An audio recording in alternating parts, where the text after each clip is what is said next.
Sebuah kisah mahakarya terbaik dari Esa Mintarja yang sangat populer di masanya, berlatar belakang kerajaan Singasari. Dengan bangga kami persembahkan kepada sahabat Permata TV tercinta semuanya dengan judul Kisah Pelangi di Langit Singasari.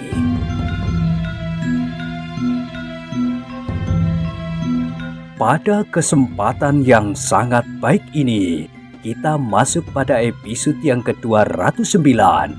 Selamat menikmati.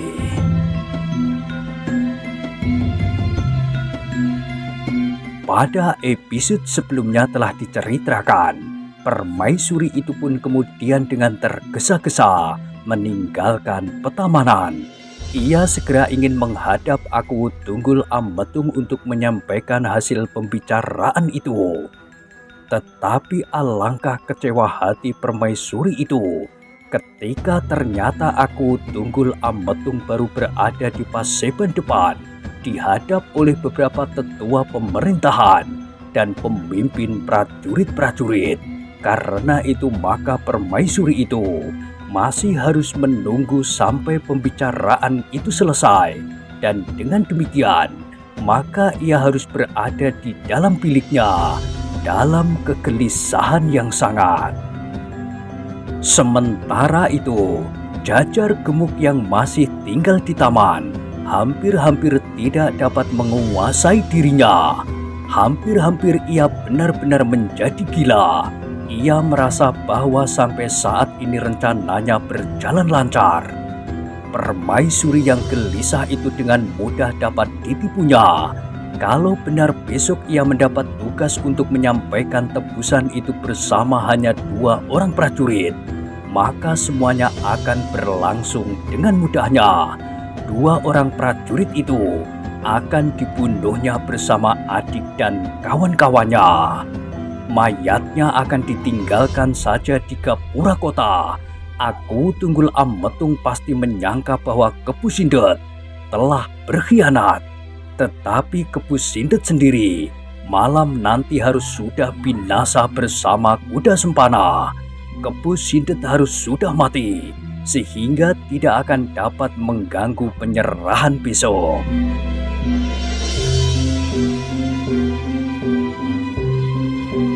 Jajar itu tersenyum-senyum sendiri.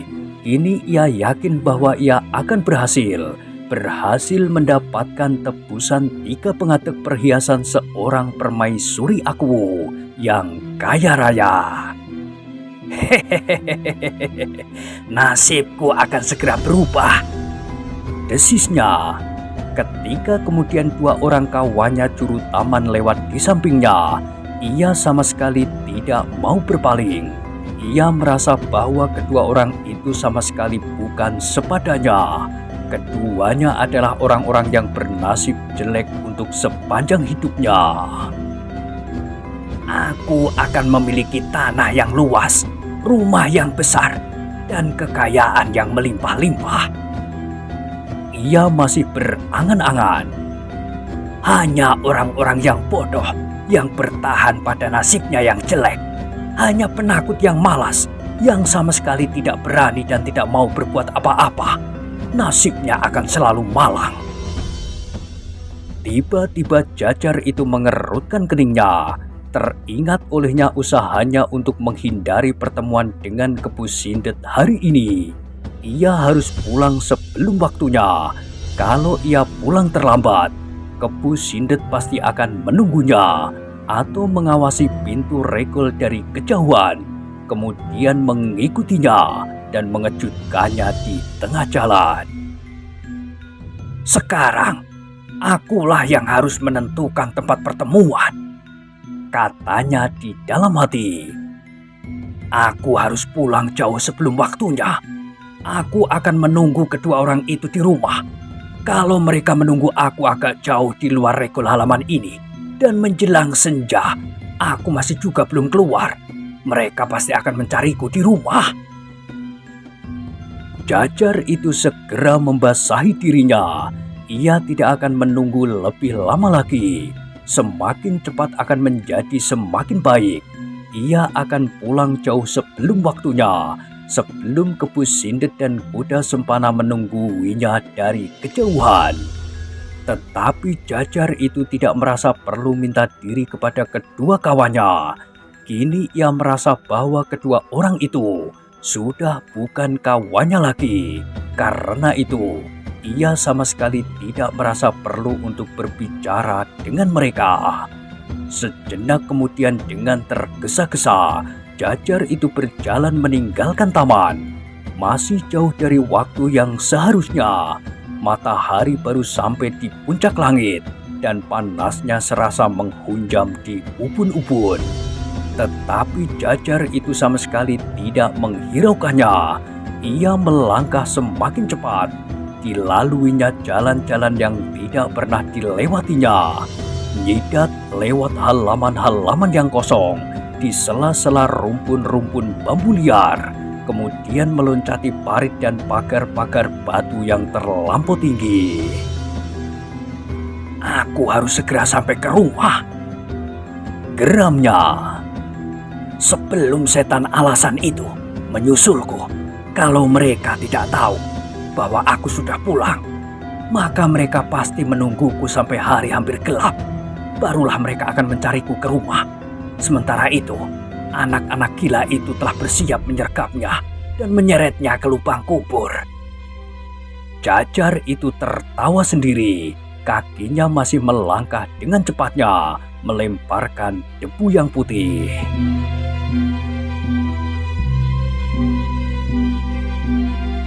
Ketika Jajar itu sampai ke rumahnya, maka ia mendapatkan kebanggaan baru kepada dirinya.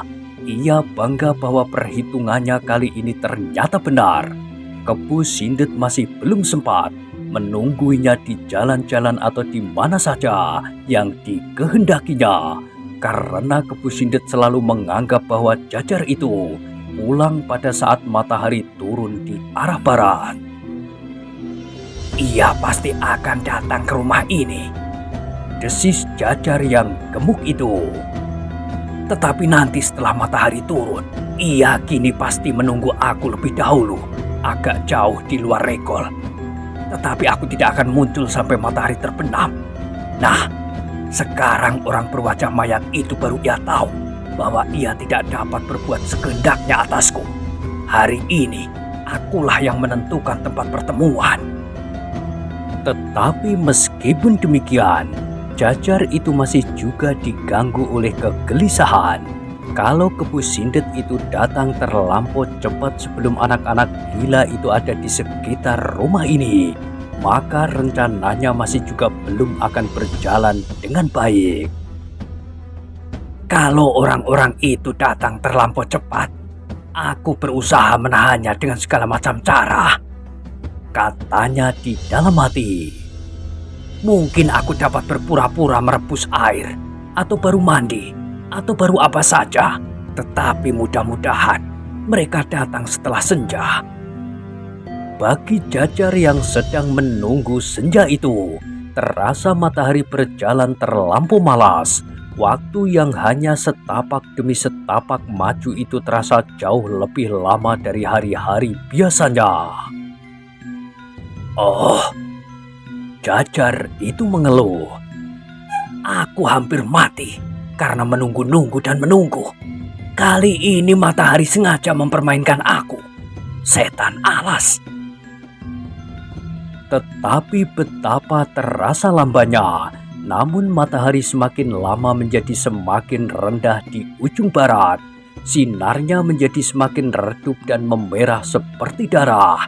Saat-saat yang bagi Jajar yang gemuk itu sangat mendebarkan.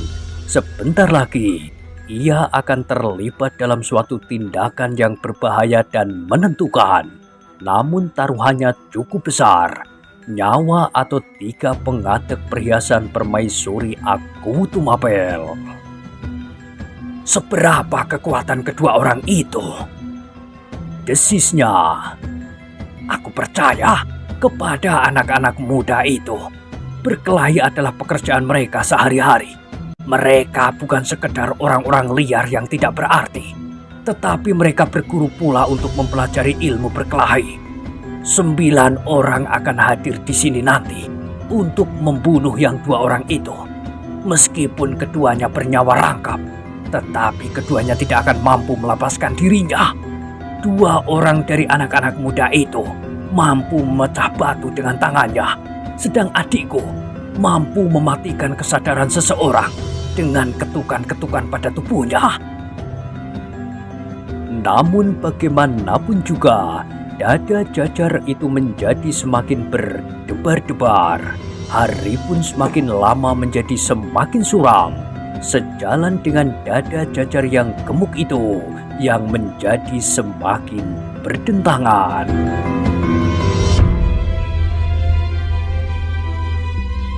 Dalam pada itu Kepu Sindet dan kuda Sempana masih berdiri saja seperti patung di dalam bayangan dedaunan yang rimbun agak jauh dari regol istana. Seperti dugaan Jajar yang gemuk itu, maka Kepu Sindet selalu mengawasi regol itu. Setiap kali ia melihat Jajar yang gemuk itu keluar dan memilih jalan, maka ia pun segera mendahuluinya dan menemuinya di tempat-tempat yang mereka kehendaki. Tetapi kali ini mereka telah terlampau lama menunggu. Namun Jajar yang gemuk itu belum juga keluar dari halaman istana. Waktunya untuk pulang telah lampau, desis Kepu Sindet. Kuda Sempana tidak menjawab dan sama sekali tidak menggerakkan kepalanya. Apakah ia dapat melepaskan diri dari pengawasanku? Kepu Sindet meneruskan, tetapi kuda Sempana masih tetap berdiam diri. Orang yang bodoh itu tidak akan dapat lepas dari tanganku, geram Kepu Sindet. Mungkin ia akan mengkhianati aku, tetapi itu tidak akan dapat terjadi. Aku akan mengejarnya sampai ke ujung bumi. Kepu Sindet berhenti sejenak lalu katanya, kalau ia telah menerima tebusan itu dan berusaha melarikannya, maka ia akan mengalami nasib yang paling jelek dari mereka yang pernah menjadi korbanku.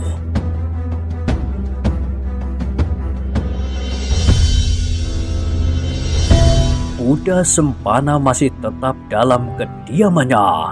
Kepu Sindet pun kemudian terdiam. Ia menyesal bahwa ia terlambat datang dan sekali lagi ia menggeram.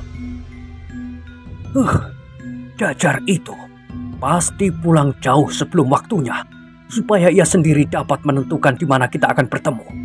Baiklah, kali ini aku mengalah. Aku akan datang ke rumahnya, menanyakan keputusan terakhir. Besok adalah hari yang terakhir menurut ketentuanku.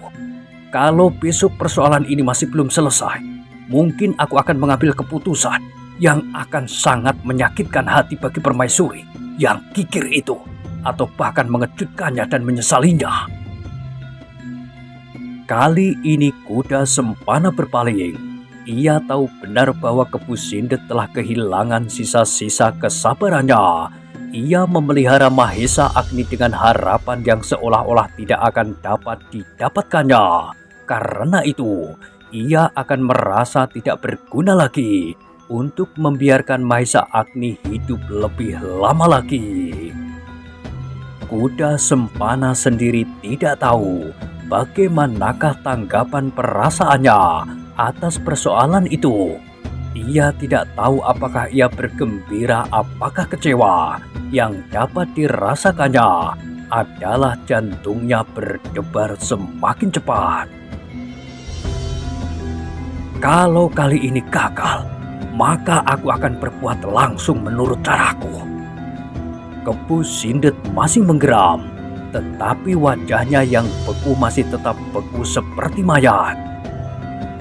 Apakah kau mengira bahwa Jajar itu masih berada di dalam taman?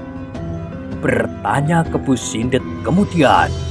Kuda Sempana menggelengkan kepalanya. Tidak, jawabnya pendek. Ya, aku sependapat. Jajar itu pasti sudah pulang. Kepu Sindet berdesis. Mari kita lihat ke rumahnya. Kalau malam ini ia tidak pulang, itu berarti ia telah berkhianat.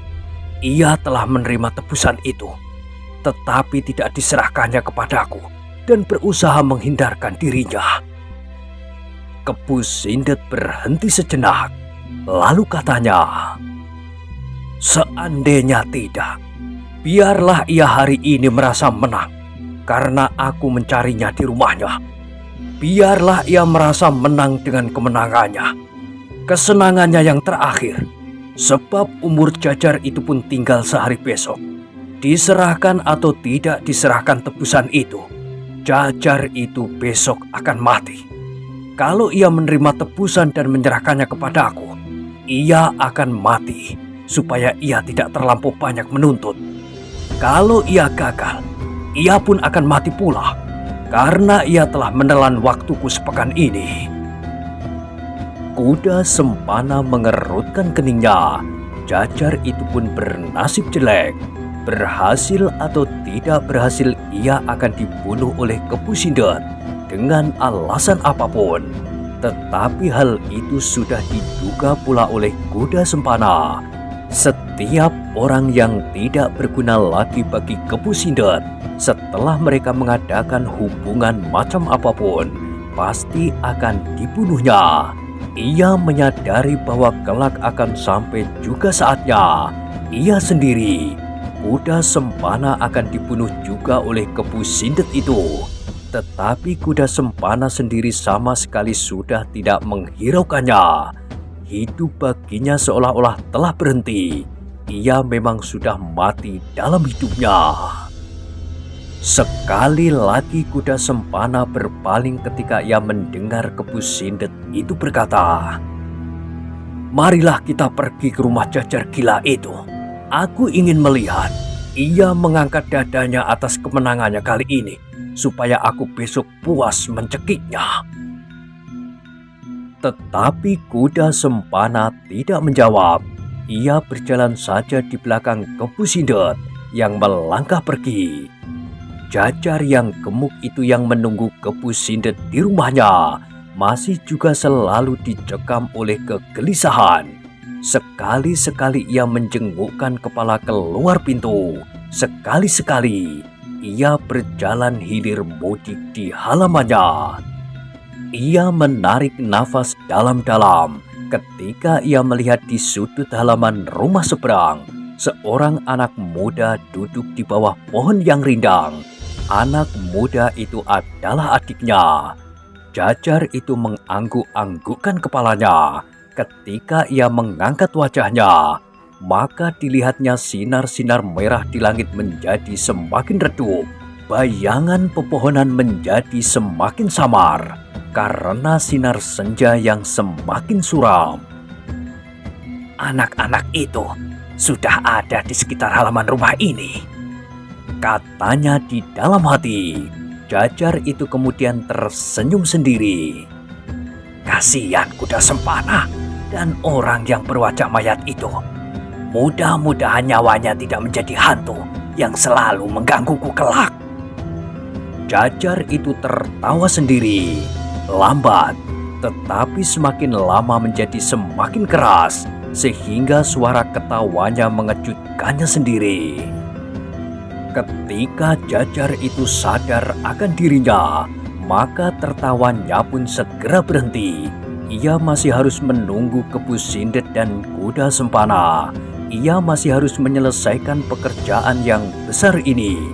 Kalau ia berhasil malam ini dengan lancar, maka besok pun mudah-mudahan akan lancar pula, membinasakan prajurit-prajurit yang mengawalnya untuk menyerahkan perhiasan sebagai tebusan Mahesa Agni. "Terpaksa," gumam Jajar itu. "Aku terpaksa mengorbankan beberapa orang. Malam ini Kepu Sindet dan Kuda Sempana. Besok malam para prajurit Tumapel. Dan yang kemudian sekali, pastilah Mahesa Agni sendiri.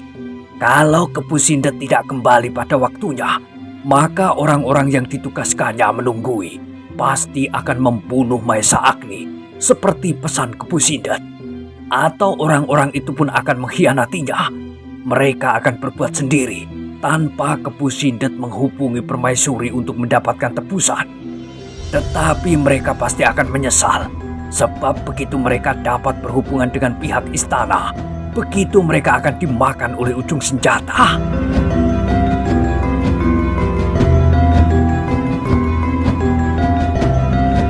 Jajar itu kemudian segera masuk ke rumahnya. Tanpa sesadarnya terasa bulu-bulunya meremang. Pembunuhan yang tidak tanggung-tanggung. Kadang-kadang terbersit juga di kepalanya pertanyaan. Apakah korban yang berjatuhan itu seimbang dengan barang-barang yang aku ingini? Jajar itu berdesah, tetapi kemudian ia menggelengkan kepalanya sambil menggertakkan giginya. Persetan korban-korban yang berjatuhan itu bukan salahku. Aku hanya mengingini barang-barang itu. Mereka hanyalah sekedar korban akibat keadaan yang telah melibatkan mereka ke dalam persoalan ini. Tetapi Jajar itu pun tidak dapat duduk dengan tenang menunggu tamu-tamunya. Ia selalu saja gelisah dan cemas. Kadang-kadang ia mencemaskan dirinya sendiri, tetapi kemudian ia mencemaskan kedua orang yang ditunggu-tungguinya. Jangan-jangan mereka tidak mau datang ke rumah ini. Jajar itu hampir terlonjak ketika ia mendengar pintu rumahnya yang belum tertutup rapat diketuk orang. Dengan tangkasnya ia meloncat ke pintu dan ditariknya pintu lereknya kuat-kuat, sehingga daun pintunya hampir-hampir meloncat lepas dari bingkainya. Setan alas! Jajar itu mengumpat ketika yang dilihatnya berdiri di muka pintu itu adalah adiknya. Kenapa kau? Aku ingin memberitahukan bahwa kawan-kawan telah siap berada di sekitar halaman rumah ini. Iya, aku sudah menyangka ketika kau duduk di sekitar halaman depan. Aku menunggu mereka saat itu. Jadi mereka baru saja datang. Iya, baru saja. Gila! Kenapa? Kalian terlambat. Hei, adiknya terkejut. Aku di sini sejak sore. Aku belum melihat seorang pun datang ke rumah ini. Memang belum. Tetapi kalian ternyata datang terlampau lambat. Seandainya mereka datang beberapa saat yang lampau, maka semua rencana akan gagal. Oh, adik Jajar yang gemuk itu menarik nafas. Seandainya, hanya seandainya, kau terlampau gelisah dan kecemasan. Jangan takut, kita akan menyelesaikan pekerjaan kita dengan baik. Orang-orang itu hanya orang-orang yang besar mulutnya saja. Jangan kau anggap bahwa kau sekarang sedang bermain-main. Baiklah, aku akan menganggap bahwa aku tidak sedang bermain-main. Aku akan menunggu bersama kawanku. Pergilah supaya kau tidak mengganggu. Adik Jajar yang gemuk itu segera meninggalkan pintu rumah kakaknya hilang di dalam kegelapan. Jajar itu kini duduk lagi di dalam kegelisahannya. Semakin lama ia menjadi semakin ragu-ragu. Apakah Kepu Sindet dan Kuda Sempana akan benar-benar datang ke rumah ini? Tetapi ternyata Jajar itu tidak perlu menunggu lebih lama lagi. Sekali lagi ia meloncat ke pintu ketika ia mendengar suara ketukan pada pintunya yang masih sedikit terbuka. Sekali lagi ia menarik pintu lereknya sehingga berderak-derak. Selamat malam Kisanak. Terdengar suara berat di muka pintu. Suara itu membuat dada Jajar itu berdesir. Terasa pengaruh yang aneh menjalari urat darahnya. Apakah kau sudah tidur? Suara itu terasa semakin memberat di pendengaran Jajar yang gemuk dan bermata sipit itu. Tidak. Maksudku belum. Jajar itu tiba-tiba menjadi tergagap. Kalau belum, kau pasti sudah kantuk sekali. Begitu. Juga belum. Perlahan-lahan ia berhasil menguasai perasaannya. "Aku kira aku memang sedang menunggu kalian." "Terima kasih," sahut Kepu Sindet. "Apakah aku datang terlampau lambat?" "Iya, kau datang terlampau lambat. Bukankah kemarin aku tidak menyebutkan waktu dan tempat? Aku akan menemui di mana saja dan kapan saja." Jajar itu tertegun sejenak, tetapi kemudian ia tersenyum dan berkata, "Kau terpaksa datang kepadaku." "Ya, aku terpaksa datang kepadamu, tetapi aku memang menghendaki demikian." "Bohong, kau memang tidak dapat berbuat sekehendakmu atasku. Kali ini, akulah yang menentukan tempat dan waktu." Kepu Sindet yang berwajah beku itu sama sekali tidak menunjukkan sikap apapun, tetapi ia menjawab, "Aku ingin mendengar bagaimana keputusan terakhir dari Permaisuri. Nah, katakanlah, kau sudah tidak mendapat kesempatan lagi. Besok semuanya harus sudah selesai. Kau tidak memerlukan tawar-menawar lagi. Jawab yang harus aku dengar adalah ya atau tidak." Jajar itu tidak segera menjawab. Dadanya terasa berdebaran. Tetapi ketika diingatnya bahwa di sekeliling halaman rumahnya telah dikerumuni oleh anak-anak muda kawan-kawan adiknya, maka hatinya menjadi mekar.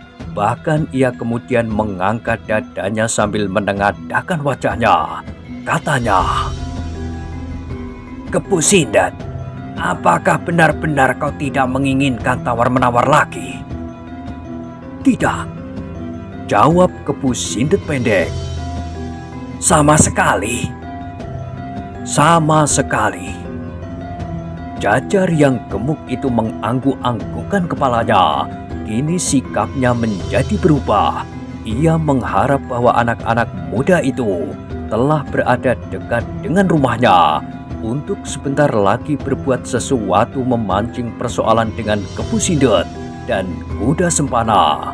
Betapa dada Jajar itu berdesir apabila dilihatnya wajah yang beku itu, tetapi dengan sepasang mata yang membara.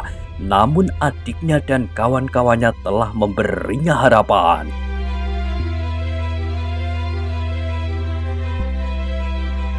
"Bagaimana Kisanak? Apakah yang dikatakan oleh Permaisuri itu?" Jajar itu tersenyum. Jawabnya, "Bagaimana aku harus mengatakannya?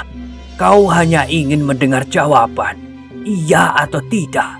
Padahal ia sama sekali tidak berkata demikian." Tetapi mau tidak mau dada Jajar itu pun menjadi berdebar-debar. Ia tidak melihat perubahan sikap dan wajah pada kedua orang tamu-tamunya, Kepu Sindet dan kuda sempana. Kedua wajah itu seolah-olah telah mati membeku. Begitu, terdengar suara Kepu Sindet datar. "Iya."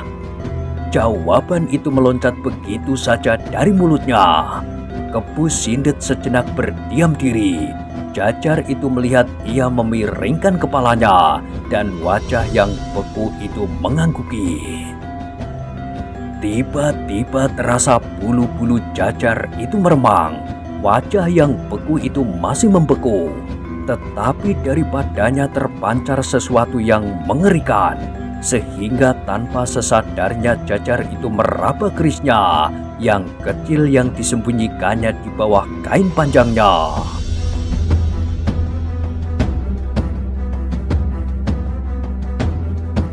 Dada Jajar itu menjadi semakin berdebar-debar ketika ia melihat Kepu Sindet berpaling kepada kuda sempana dan berkata, "Kuda sempana, rupa-rupanya persoalan kita dengan juru taman ini sudah selesai. Aku tidak perlu menunggu sampai besok untuk menentukan sikap. Sejak saat ini, aku dan Jajar yang gila ini sudah tidak mempunyai ikatan apa-apa. Bukankah begitu? Jajar itu mencoba menenangkan hatinya. Dengan suara bergetar ia menjawab, Bukan maksudku. Kaulah yang tidak mau mendengar pesan permaisuri itu kepadaku. Kau hanya ingin mendengar jawaban, iya atau tidak. Padahal permaisuri tidak berkata demikian. Tetapi Kepu Sindet menggelengkan kepalanya. Bukan itu. Aku dapat mengerti kalau kau memang berbuat dengan jujur, bahwa kau hanya dapat menyampaikan pesanku dan pesan permaisuri yang kikir itu. Tetapi bukan soal itu. Ada soal lain yang memaksa aku mengambil keputusan bahwa hubungan kita putuskan sampai di sini saja. Kini sudah tidak ada ikatan apapun lagi di antara kau dan aku.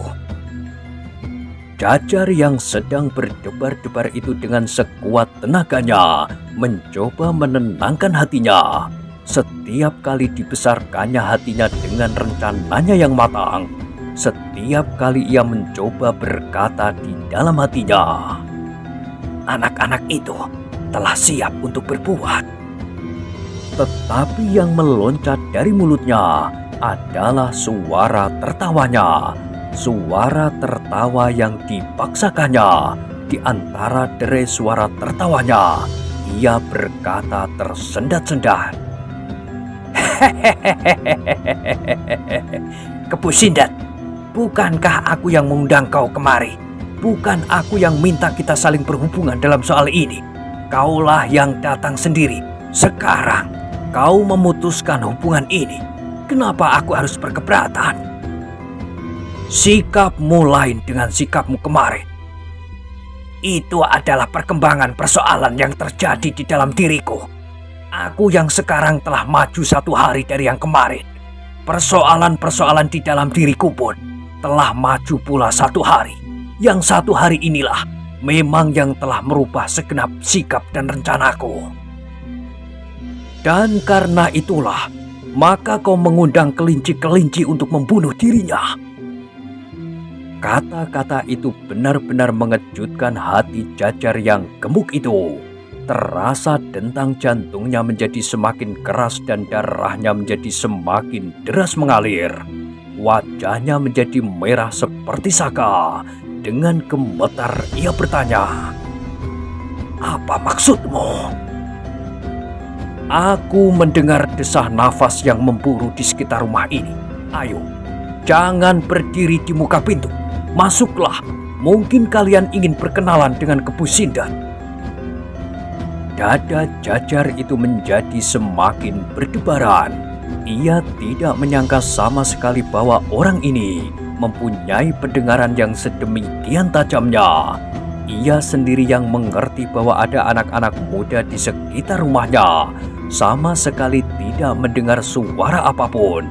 Tetapi Kepu Sindet telah mendengar bahwa ada beberapa orang di sekeliling rumahnya. Dengan demikian Jajar yang gemuk itu justru terdiam untuk sesaat. Ia menjadi seolah-olah membeku di tempatnya. Dentang jantungnya terasa akan memecahkan dadanya. "Ayo Kisanak yang baik, panggillah orang-orang yang sedang mengintip di luar dinding. Barangkali semakin dekat akan semakin baik bagi mereka. Mereka dapat melihat dengan jelas siapakah Kepu Sindet yang telah menyembunyikan Maesa Agni.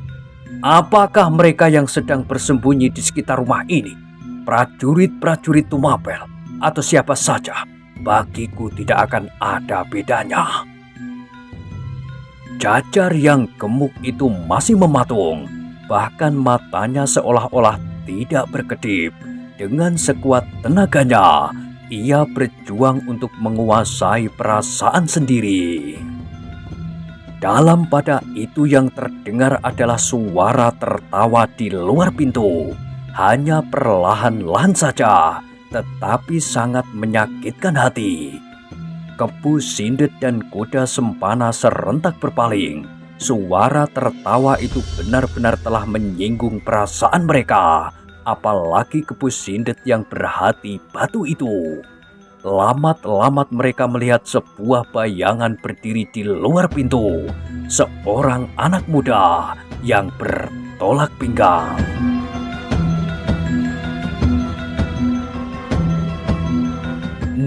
Nah, bagaimanakah kisah selanjutnya? Silahkan ikuti terus kisah Pelangi di Langit Singasari pada episode berikutnya. Sampai jumpa.